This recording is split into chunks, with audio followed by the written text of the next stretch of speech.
Welcome into the Whole Hog Football Podcast post-game edition. I guess really post-game reaction edition. Seth Campbell being joined alongside Matt Jones. And Matt, it was a disappointing Saturday, a solemn Saturday, if you will, in Razorback Nation. But I guess one of the good takeaways is it does look like Arkansas found a starting quarterback. Well, you would think so. Now, Chad Morris said after the game that he wasn't ready to name Nick Starkel the starter for the Colorado State game on Saturday. But I think to anybody who watched that game and even who watched the drives that Starkel was in against Portland State, it's so obvious that this offense just moves better when he is on the field. I mean, you even think back to the Portland State game. He had the interception his first drive, but then he comes back and he throws a 38-yard pass, gets them into the red zone. I don't think it's really his fault that they didn't get into a scoring opportunity there in terms of getting their field goal unit on the field. The coaching staff, if you go back and watch the video, I don't know if you've seen it or not, Seth, but there is a video out there where you've got four coaches signaling one thing and you've got Chad Morris telling the quarterback to spike the ball. Mm-hmm. There was mass confusion at the end of that half. But to your point on the Ole Miss game, it was just obvious that the offense was different when he was in the game than when Ben Hicks was in the game. It moves a lot better. He can make a lot more throws, I think, than Ben Hicks can. And I guess from a coaching standpoint, I can understand why they're not naming a starter for this one reason. As a head coach, or a coach of any, you could be an assistant coach, but you're evaluating the whole package. And I will say, there were some things that Nick Starkel did last night that if you're not really paying attention or if you don't listen to what the coaches are saying afterward, you might not see it. So, for instance, you can put a lot of the blame for the ineligible receiver downfield at the feet of the quarterback. The quarterback has to be able to look to his left and to his right. This is what Jordan Rodgers said last night, almost verbatim. Look to your left, look to your right, make sure that you're in the right formation. And that's what they liked about Ben Hicks. You remember after the Portland State game, Chad Morris, he talked specifically about how Ben Hicks got them out of some situations and how the quarterback play in that game with Hicks was a big reason why they didn't have any pre-snap issues. And I would say that this is a pre-snap issue when you've got a tight end being covered up by a receiver. If Nick Starkel looks to his right and he sees Treylon Burks on the line of scrimmage and he just gives him one of these right here, tells him to take a step back, then that touchdown stands. It's a 10-10 game with 5:50 to go in the third quarter, and who knows how that game ends. But they didn't get it. They didn't get the first down a couple of plays later, and Ole Miss goes down and scores. And from that point, Arkansas never really threatened. The play to Mike Woods, just a couple of plays before the ineligible receiver downfield play, that pass was supposed to go to the right, not to the left. On the trick play? On the double pass. And so, I think there are some things that Nick Starkel does that probably will cost you maybe a little bit more than if Hicks were your quarterback. But on the flip side, you have to have a quarterback on the field who can move the offense. And, I think it's kind of that old saying that you kind of have to take the bad with the good. And I think that Nick Starkel, even though there might be a little bit more bad with him in terms of penalties and some things like that, and obviously he doesn't know the offense nearly as well as Ben Hicks does, I think that his raw, natural ability gives him the potential to have a lot more good than when Hicks is on the field. When you lose a game 31-17 and your offense doesn't get into the end zone until the game is well in hand, There's a lot of finger pointing that can go around, especially from people that weren't playing and fans that are in the stands. And you talked about Starkel getting people in position, and Hicks was really good at that. And people want to point the finger. So I guess what I'm going to ask you, Matt, is, not necessarily singling anybody out or any player particular, but, when a guy's lined up, does that go on the receiver or on the quarterback, or does that always go back to the coaching staff and not getting the team prepared enough? I'm really not sure. I think some of that has to do with inexperience. You think about the two key players in that touchdown that was overturned. They're both new players in this offense, or relatively new. You had Treylon Burks. He was the receiver that was covering up the tight end. You had a quarterback in there who was, his second series of the game and his fourth series as a Razorback. And so I think that you could probably chalk that up some to inexperience and, and you see this early in the season. You see a lot of for lack of a better word, just dumb penalties that teams make. And Right. Arkansas avoided that to a large degree against Portland State, but there were, 3 or 4 of them. And I think, part of that is being a young team playing on the road for the first time. And so, I think that, the coaching staff, they're going to be the ones that say, hey, we'll accept the responsibility. But I think if you have especially if you have an older quarterback, and Arkansas has 2 older quarterbacks right now, that quarterback has to be able, as he's reading the defense, to also look at his side of the ball and be able to say, hey, yes, we look right, or no, something needs to change here. And so I think as Starkle becomes more aware of his surroundings and he becomes more comfortable in this offense, I think you'll start to see him be able to make those checks and reads at the line of scrimmage better. But that is definitely an area, I think, where he is quite a bit behind Ben Hicks right now. Going over to the defense, and John Chavis, his defense has really kept Arkansas in these really first 2 games. Arkansas hasn't been able to score early touchdowns in the first quarter of both of these games. What are you seeing from the defense that you like? Well, I think the front, the maybe not the front 7, but the defensive line is definitely getting a pretty good push against these teams. I mean, you saw some times last night where Matt Corral was having to run out of the pocket and throw on the move, and not nearly as many times as what they were able to do against Portland State. And of course, you're playing against better offensive linemen, even though Ole Miss only has 1 starter back on the offensive line. I thought they played really well for the most part for 3 quarters last night. I think Ole Miss probably did some things that helped Arkansas out, some turnovers. Obviously Cameron Curl made a great individual play on that turnover in which he recovered it and took it back for a touchdown. But I believe there was another turnover earlier in the game where the ball carrier just dropped the ball. Tackling is still, I think, a sore spot for them, and not necessarily tackling up the middle. I think they're tackling pretty well right now between the hash marks, but I think on the perimeter of the defense, they're not tackling well.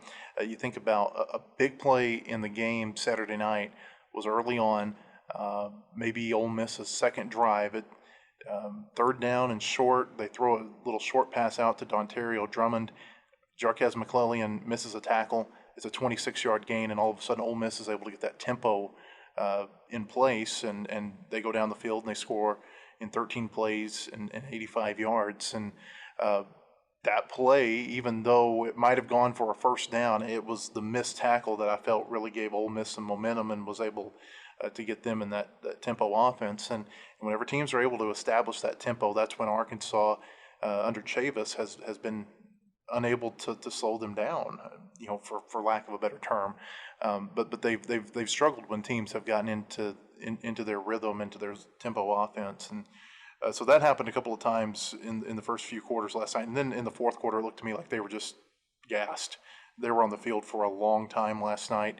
You think about the first half when Arkansas wasn't able to really sustain anything from an offensive standpoint. And then even, in the second half, as Arkansas was able to start picking up the tempo a little bit more, I thought what we saw from the offense with Nick Starkle was probably as close to as advertised of an offense for Craddock and Morris as we've seen since they've been here.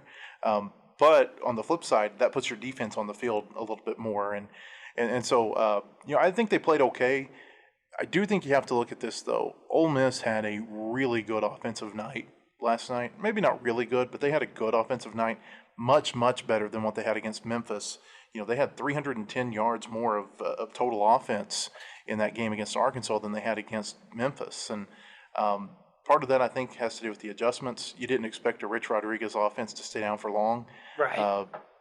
So it's kind of a long-winded way of saying that I think they've done some things well, but there are clearly some things that they've got to get cleaned up. I don't think that this defense is going to be able to win games for Arkansas.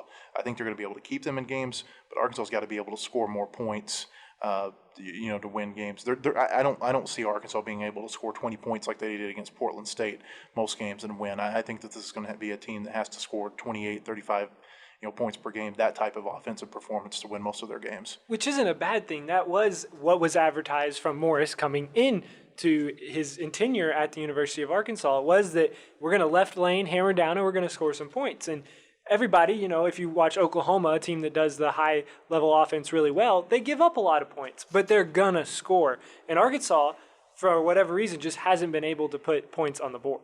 Well, I think part of it has to do with quarterback play. They have not had good quarterback play until the second half last night. I mean, go back and think last year. Can you think of a quarterback performance where, they were able to move the ball up and down the field like Starkel was able to do last night? And maybe pump the brakes on Starkel for just a minute. It's important to realize that he only led one scoring drive. Even though he was able to put up all these yards, I think he passed for, 201, and I think they had 224 yards in the second half. Yeah, 201 passing yards. Yeah, so he was only able to lead one scoring drive. They've got to get better at getting the ball punched into the end zone. We saw that some last year. I mean, toward the end of last season, Ty Story was starting to get to a point in some games where they were moving up and down the field, but they weren't punching the ball in the end zone enough. And there were penalties that were taken. It's still kind of the same thing that we saw last season to a certain degree. So, but offensive line, you mentioned Oklahoma. Oklahoma's got one of the best offensive lines in the country, and that's been an issue with Arkansas. And I didn't watch the offensive line just so close last night to really form, an opinion of were they better or were they worse than they were against Portland State. But it's clear to me that it's going to take another. People don't want to hear this, but it's probably going to take another year or two before that offensive line is at a level to where it needs to be for this offense. Because one of the things that stood out to me last season, whenever Morris and Craddock came in, is that they were asking their offensive linemen to lose weight. When do you ever hear of coaches asking, and it's not necessarily to lose weight. Yeah, sometimes you get a lineman who gets a little heavy and you ask him, hey, you need to drop 5-10 pounds. They're asking these guys to drop 25, 30, 40 pounds. And you just don't see that in the offensive line. And so what has to happen is it has to be a process. You have to go out and recruit linemen to play this style of football. They get into your program, then you have to spend a year, 2 years, maybe 3 years getting them physically ready, to be able to be a quality lineman in the SEC, and then they have to go through those growing pains, like you're seeing right now from a Ricky Stromberg or maybe a Dalton Wagner, who they're playing in these games and they're taking their licks, and it's going to make them better in a couple of years, but it's going to take a couple of years of that of those growing pains for them to be able to be a quality offensive line. And so until the offensive line improves, I just don't know, how well this offense can do. Having a better quarterback, that's going to make it better. But man, you got to be patient when you're trying to instill an offense like this, because you have to have your offensive linemen, and those offensive linemen have to grow up. It's not just an overnight process. The offensive line is the hardest position on the football field to learn and to become a quality player at, in my opinion. Patience is what Matt is preaching here on the Whole Hog Football Podcast, and patience is something that the Razorback fans are just a little run out of by just a little bit. And you got to have some patience with a new coaching staff, but also at times you want to have success. Yeah. I think so many people circled this Ole Miss game before the season, and this is the natural progression of how things work during the summer. Maybe in the spring it's like, well, I don't think it's going to happen, but then you can talk yourself into it. You talk yourself into it. You overanalyze it so much, and you give yourself this belief that you're going to win that game. And Ole Miss was predicted to win. Ole Miss was playing at home. Arkansas has not been a good road team in several years. Everything pointed toward Ole Miss winning this game, even last week. And I said this the other day. I think Ole Miss, in a loss in its season opener, played better than Arkansas did in a win because of the quality of competition they were playing. Memphis has played really well against Power 5 teams, and Arkansas was playing, one of the lesser FCS teams that's out there in Portland State. And, everything pointed toward Ole Miss winning the game last night. So I understand why people are upset. You want to win. You've lost 12 straight SEC games. But at the same time, I don't know that, anybody outside of Arkansas really thought that the Razorbacks had a chance to win this game. Just in case you're wondering, Portland State, they won yesterday. Now, they were playing a D2 school. From Canada. From Canada, exactly. They won 70-7, a D2 school in Canada, though, so we're going to qualify that. All right, Matt, before we let you get out of here, we got to ask you, through 2 games, Where have you seen improvement in these Hawks? Well, I think in the defensive front, they look better this year. Quarterback play, if Starkel is the quarterback, I saw improvement in the second half last night over what I've seen in the first 6 quarters from a quarterback perspective. I think they are a lot better at the receiver position. I think they're going to take their lumps at the receiver position this year, especially as they start playing more physical defenses. They're going to get up there and play a little bit more, bump and run, jam type coverages. But there's clearly a lot of potential with guys like Treylon Burks and Trey Knox, and it just pops off. It just jumps out at you as you're watching the football game. There's so much potential from those guys, and so I think at the skill positions, Rakeem Boyd is a little bit older.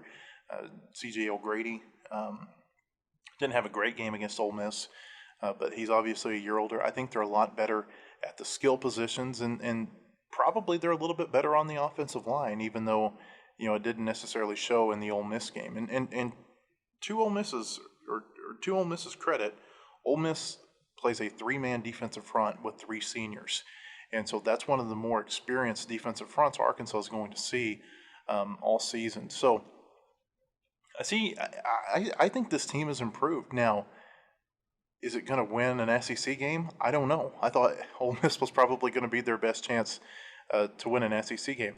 I do think you're going to see Arkansas play a lot better in non-conference games this year than they did last year. I think they're going to play Colorado State really well on Saturday, especially if they stick with Nick Starkel as their quarterback. I don't think Colorado State is as good as they were last year when they only won 3 games. They lost a lot of playmakers. They lost their 2 best wide receivers, including Preston Williams, who was a pretty good NFL draft pick. They lost their top running back, Izzy Matthews, who had the game-winning touchdown run against Arkansas in the 4th quarter last year. They lost their quarterback, KJ Carter-Samuels. They're back to Colin Hill, who's had some knee injuries. And so I think you're going to see Arkansas play better against non-conference competition because I don't think the non-conference competition is as good. There's not a North Texas on the schedule this year. You play Colorado State, who won 3 games last season. You play San Jose State, who won 1 game last season.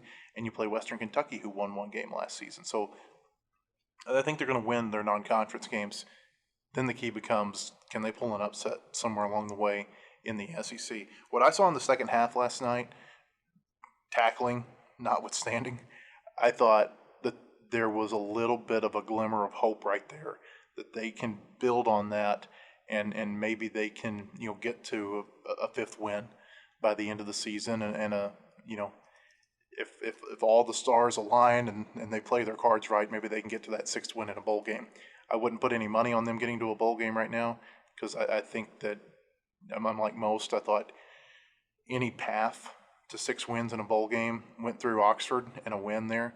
And so the fact they didn't get that, I think, significantly hampers their bowl chances. But, hey, I think this team is better than they were last year. That's not saying much because that was one of the worst teams they've ever had last season. But I do see some improvement to answer your question. Make sure to tune in. Matt mentioned the Colorado State game, and we will have a preview of the Colorado State game here on the Whole Hog Football Podcast. It'll drop on Thursday, and Colorado State and Arkansas play at 3 o'clock on Saturday. So tune in. We'll get you a roundtable once again and another great interview. For Matt Jones, I'm Seth Campbell. Thank you so much for listening, and we'll see you back next week.